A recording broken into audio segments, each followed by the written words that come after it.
स्वागत है आप लोगों का आपके अपने educational channel home science with Pooja में। आज इस वीडियो में हम जानेंगे सिक्कों के बारे में, कॉइन्स के बारे में। हमारी जो हिस्ट्री है उसे जानने के लिए कई सारे हमें पुरातात्विक शोध हमें प्राप्त होते हैं।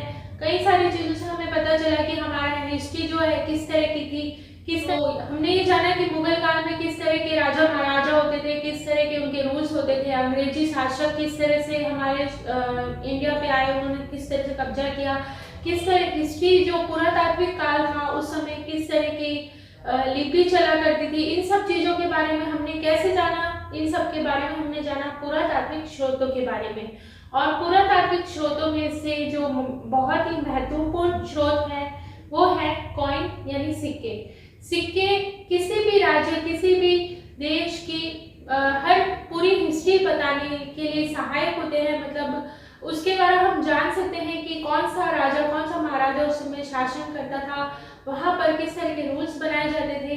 इन सब चीजों को जानने के लिए चलिए जानते हैं सिक्कों के बारे में। और ये सिक्के जो है बहुत ही महत्वपूर्ण है और एग्जाम में ज्यादातर पूछा जाता है। तो चलिए स्टार्ट करते हैं। सबसे पहले हम नजर डाल लेते हैं मुद्रा शास्त्र के बारे में। जानते हैं मुद्रा शास्त्र का मतलब है ऐसी साइंस जिसके अंदर सिक्कों की स्टडी यानी सिक्कों का अध्ययन किया जाता है।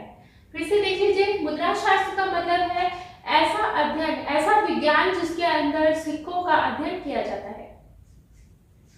आहत मुद्राएं यानी आहत और पंचमार्क सिक्के। ये पंचमार्क सिक्के और जो आहत सिक्के ये दोनों ही एक नाम है, आप इसमें कंफ्यूज ना होए। ये 5वीं और 6वीं शताब्दी में गंगा सिंधु मैदान में महाजनपद काल में ढूंढे गए थे। इनकी खोज जो है 5वीं 6वीं शताब्दी में हुई थी गंगा सिंधु मैदान के अंदर, और महाजनपद काल उस समय चल रहा था। तो ये 3 क्वेश्चन हमारे बिल्कुल क्लियर हो चुके हैं कि जो आहत है, पहला तो ये है कि आहत और पंचमार्क ये दोनों ही एक नाम है। और नेक्स्ट जो है इनकी खोज कब की गई थी, 5th और 6th सेंचुरी के अंदर। साथ ही गंगा और सिंधु मैदान में इनकी खोज की गई थी। और उस समय कौन सा काल चल रहा था, महाजनपद काल। हम जान लेते हैं इन सिक्कों पर किस तरह के चिन्ह होते हैं, किस तरह के सिक्के जो सिक्के हैं उन पे किस तरह के चिन्ह बनाए जाते थे। तो देख लेते हैं। इस पे ज्यादातर प्राकृतिक चिन्ह होते थे और तत्समय पूज्य देवी का अंकन किया जाता था। अंकन से हमारा मतलब है खुदाई के द्वारा, जब हम किसी वस्तु पर, किसी धातु पर खुदाई के द्वारा किसी चित्र को अंकित करते हैं तो उसे हम अंकन बोलते हैं।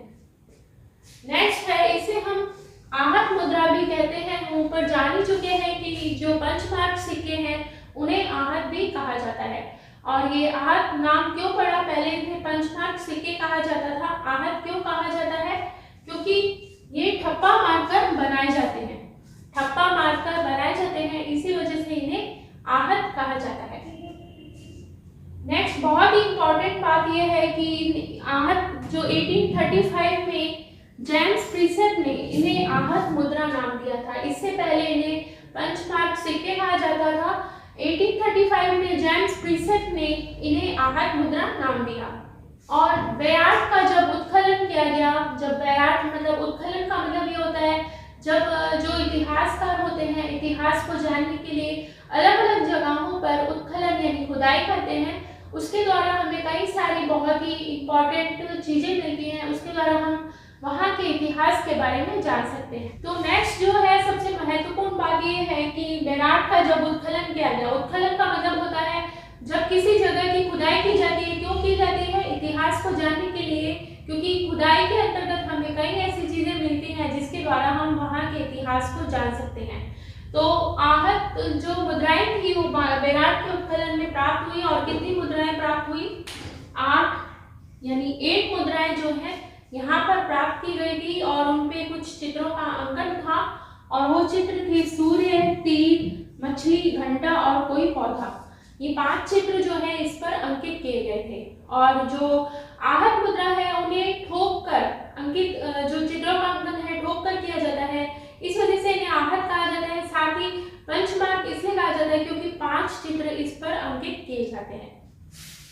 नेक्स्ट बहुत ही महत्वपूर्ण बात यह है कि रेड उत्खनन के अंतर्गत 3075 चांदी की मुद्राएं प्राप्त हुई हैं और ये सबसे ज्यादा प्राप्त संख्या है। जहां जहां से ये कॉइन प्राप्त हुए हैं, सर्वाधिक जो संख्या है वो है रेड उत्खनन, जो कि 3075 है और बहुत ही महत्वपूर्ण ये क्वेश्चन है और एग्जाम में पूछा भी जा सकता है। नेक्स्ट हम बात कर लेते हैं, इन्हें हम पर्ण या धरण भी कहते हैं। और इसके ऊपर जैसा कि हमने बताया, सूर्य, तीर और किसी पौधे का या किसी शासक का, इस तरह से चित्र बने होते हैं। इसके अलावा इस पर किसी गण यानी किसी इष्ट देव है या कोई शासक है, उनके भी नाम अंकित होते थे।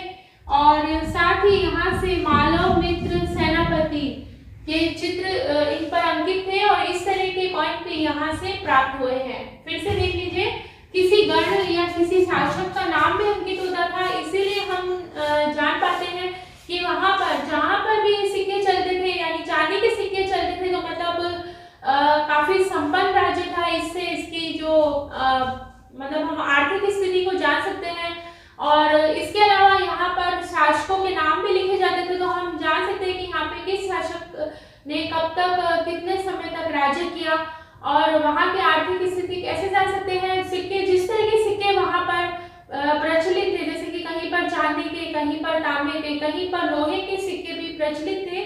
तो इन सब चीजों से हमें पता चल जाता है वहाँ की फाइनेंशियल जो स्टेटस था वो कैसा था और वहाँ के राजा महाराजा, वहाँ का राज्य किस तरह का था, वहाँ की प्रजा किस तरह की थी, इस सब के बारे में हम इन कॉइन्स के साथ जान सकते हैं। नेक्स्ट हम बात करते हैं यहाँ से मालव, मित्र, सेनापति, इनके भी चित्र अंकित वाले जो कॉइन है वो प्राप्त हुए हैं। मालव, मित्र और सेनापति, इनके भी इन पर चित्र अंकित थे कॉइन में। और नेक्स्ट बात है, रंग महल से जो कॉइन प्राप्त हुए हैं उन्हें हम मुरंडा भी कहते हैं। जो रंग महल से जो सिक्के प्राप्त हुए हैं उन्हें क्या कहा जाता है? मुरंडा। और क्वेश्चन ऐसे भी पूछा जा सकता है कि मुरंडा जो सिक्के हैं वो कहाँ से प्राप्त हुए हैं? तो रंग महल से ये सिक्के हमें प्राप्त हुए हैं। तो इसके साथ ही आज का हमारा समय यहीं पर समाप्त होता है और इस वीडियो में हमने सिक्कों के बारे में कई सारी इंपॉर्टेंट बातें जानी और नेक्स्ट वीडियो में हम इसी से रिलेटेड यानी सिक्कों से ही रिलेटेड कई और महत्वपूर्ण बातों को जानेंगे। साथ ही बहुत ही इंपॉर्टेंट जो क्वेश्चंस हैं उनके बारे में भी हम डिस्कस करेंगे। तो आज के लिए इतना ही। नेक्स्ट वीडियो में हम बात करेंगे सिक्कों के बारे में और तब तक के लिए इसी तरह से बने रहिए आपके अपने educational channel home science with Pooja में, जिसका मूल मंत्र है ऑलवेज सक्सेस। मिलते हैं नेक्स्ट वीडियो में।